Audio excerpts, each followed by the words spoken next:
Fire brand Hindu नेता साध्वी प्राची ने मुस्लिमों को लेकर एक विवादित बयान दिया है। इस बयान पर बात करने के लिए हमारे साथ मुरादाबाद के कुछ लोग हैं, उनसे आइए सीधी बात कर लेते हैं।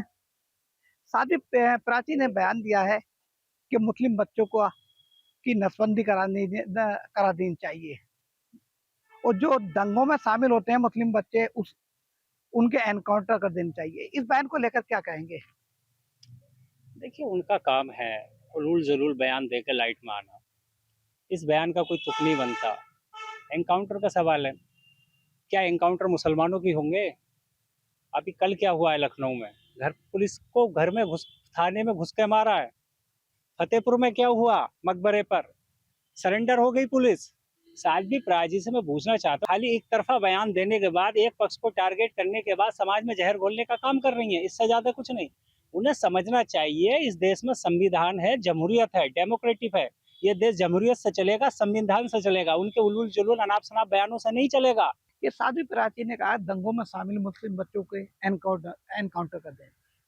तो इस बयान के जवाब में मौलाना साबुद्दीन रिजवी का बयान आया कि साध्वी प्राची सांप्रदायिक सोच रखती है और मुस्लिमों के खिलाफ जहरीले और भड़काऊ बयान देकर देश का अमन चैन बिगाड़ना चाहती है। क्या कहेंगे इसको पूरे मामले?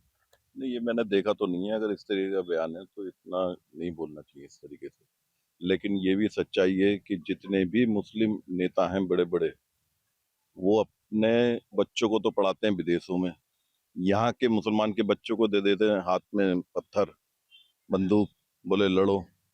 ये भी तो तरीका गलत है ना। इस हिंदुस्तान में जितने भी बड़े बड़े नेता हैं, मौलवी हैं, उनको ये समझना चाहिए। बच्चों को पढ़ाई लिखाई की तरफ धकेलो, कुछ करो, पढ़ाई करें तो आगे का भविष्य सुधरेगा।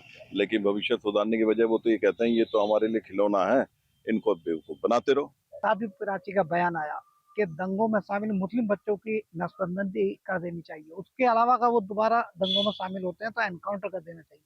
मौलाना ने इस बयान पर कहा है कि ये जहरीले भड़काऊ बयान मुस्लिमों के खिलाफ देकर देश की अमन चैन बिगाड़ने की काम किया जा रहा है। ये साध्वी प्राची जी कौन है? मैं आपसे जानना चाहता हूँ, कौन है साध्वी प्राची जी? ये हिंदू फायर ब्रिगेड नेता है, विश्व हिंदू परिषद की नेता है। हिंदू मानते हैं इन्हें फायर ब्रिगेड नेता? बताइए आप, साध्वी प्राची हैं क्या? ये क्या क्या मुकाम रखती हैं अपना, ये बताइए। मैं आपसे मीडिया से ये सवाल आप मुझसे कर रहे हैं, मैं आपसे सवाल जानना चाहता हूँ। मेरा सवाल ये है कि साध्वी प्राची जी हैं क्या? साध्वी प्राची जी ऐसे बयानों को टीआरपी में अपना बटोरने के लिए ऐसे बयान देती हैं। ये देश संविधान से चलेगा, बाबा साहब भीमराव अम्बेडकर जी का संविधान है, उससे चलेगा, बाकी अदरवाइज किसी से नहीं चलेगा। ऐसे बयानों का कोई भी मतलब नहीं है, सिर्फ अपनी टीआरपी बटोरना है। इसको कोई ध्यान ना दें। ये गंगा जमनी तहजीब का मुल्क है, यहाँ हिंदू मुस्लिम एकता, कारोबार साथ, सब चीज रहते हैं। मकान हिंदू भाई का भी है, पड़ोस में मुसलमान भाई का भी है। तो इस चीज को सोचना चाहिए और हमें जो आप आपसी भाईचारा बना के रखना चाहिए, ऐसे बयानों को कंडेम करना चाहिए। पहले तो साध्वी प्राची को मैं हिंदू ही नहीं मानता। हिंदू के किसी भी ग्रंथ में, चाहे रामायण हो, महाभारत हो या वेद हो, पुराण हो, उसमें कहीं नहीं लिखा है कि किसी का वध किया जाए। यानी एक चींटी के को मारने का भी कहीं नहीं लिखा हुआ है। ये तो आदमियों को मारने की बात कर रही है। कौन है ये तो हिंदू ही नहीं है। मैं इसे हिंदू नहीं मानता हूँ। देखिए, मैं आपको बताऊं, इसमें मुस्लिम लोग ही दंगे में नहीं होते हैं और ना ही हिंदू लोग होते हैं। वो जो दंगा फैलाना चाहते हैं वो किसी मजहब से ताल्लुक नहीं रखते। ना ही मौलाना लोग दंगा कराना चाहते हैं और ना ही जो मुस्लिम धर्म गुरु हैं वो दंगा कराना चाहते हैं। ये कुछ लोग हैं जो किसी भी धर्म मजहब से ताल्लुक नहीं रखते। वो अपना मंसूबा कामयाब करने के लिए वो दंगे कराते हैं। इसमें ना मौलाना का, ना इस्लाम धर्म का कोई, ना मुस्लिम समाज का कोई ताल्लुक है। जो लोग इसमें ये दंगा फसाद ये कराना चाहते हैं वो लोग मजहब से ताल्लुक नहीं रखते। अच्छा, वो लोग मतलब से ताल्लुक नहीं रखते, वो धार्मिक नहीं हो सकते जो दंगा कराने की साजिश रखते हैं या ऐसे बयानबाजी करते हैं। देखिए, युवाओं की बात है, युवा हमारे साथ है कि साध्वी प्राची ने कहा कि दंगों में शामिल मुस्लिम बच्चों को एनकाउंटर करने चाहिए, नसबंदी करनी चाहिए। तो वहीं मौलाना ने कहा है कि मुस्लिमों के खिलाफ ऐसे बयान देश का अमन चैन बिगाड़ सकते हैं। आप युवा होने के नाते मुझे युवाओं की बात हो रही है और देखा भी गया है कि नन्हे नन्हे बच्चे, ये युवा ऐसी कोई घटनाएं होती हैं तो पत्थर हाथ में होते हैं, ईंट होते हैं। क्या कहेंगे? देखिए, मैं तो ये कहूँगा कि बहुत टाइम से वो गायब थी, दूर थी तो उन्हें कुछ मुद्दा नहीं मिला, तो वो इस मुद्दे के साथ वापस आ गई कि नसबंदी करनी चाहिए वगैरह वगैरह। अगर ऐसी बात है तो वो सबसे पहले नसबंदी उन लोग ही करवाएं जो जो इनके नेता हैं, जो रेपिस्टों को माला पहनाते हैं। जाएंगे रेपिस्टों को माला पहनाएंगे, वाहवाही करेंगे, लड्डू बांटेंगे, मिठाई खिलाएंगे। पहले ऐसे लोग की नसबंदी कराए आप, जो आपके घर में खुद हैं। और जैसे शर्मा जी कह रहे थे कि मुस्लिम लोग जो है, जितने बड़े बड़े मुस्लिम नेता हैं उनके सारे बच्चे विदेशों में पढ़ते हैं। अब आप इनसे भी तो पूछो, बीजेपी के कितने बच्चे ऐसे हैं जो विदेशों में पढ़ते हैं, और यहाँ के बच्चों को कहते हैं कि आप जो अपने बच्चों को यहीं पर पढ़ाओ।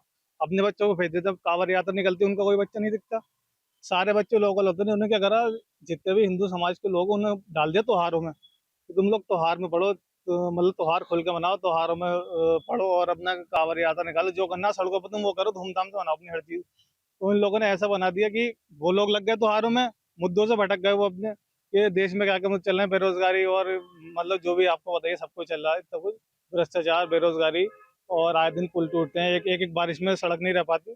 तो इन लोगों ने इस तरीके से बांट दिया, हिंदू मुस्लिम में बांट रहे हैं, और अब जो वो इनकी कोशिश धीरे धीरे नाकाम हो रही है, इसलिए ये ऐसा बयान दे रहे हैं। अब देखिए मोदी जी ने भी अभी बिहार में रैली में ये बोला था कि जब से हमने नेट सस्ता करा है तो बिहार के युवा जो रील बना बना के कमा रहे हैं। अब बताओ, ये वाली बात करें, रील बना बना के पैसे कमा रहे हैं, रोजगार की बात नहीं कर रहे हो।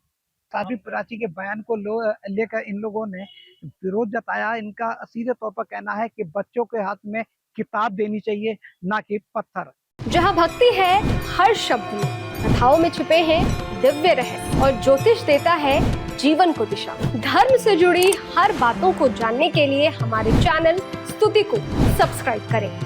चैनल पर जाने के लिए इस लिंक पर क्लिक करें।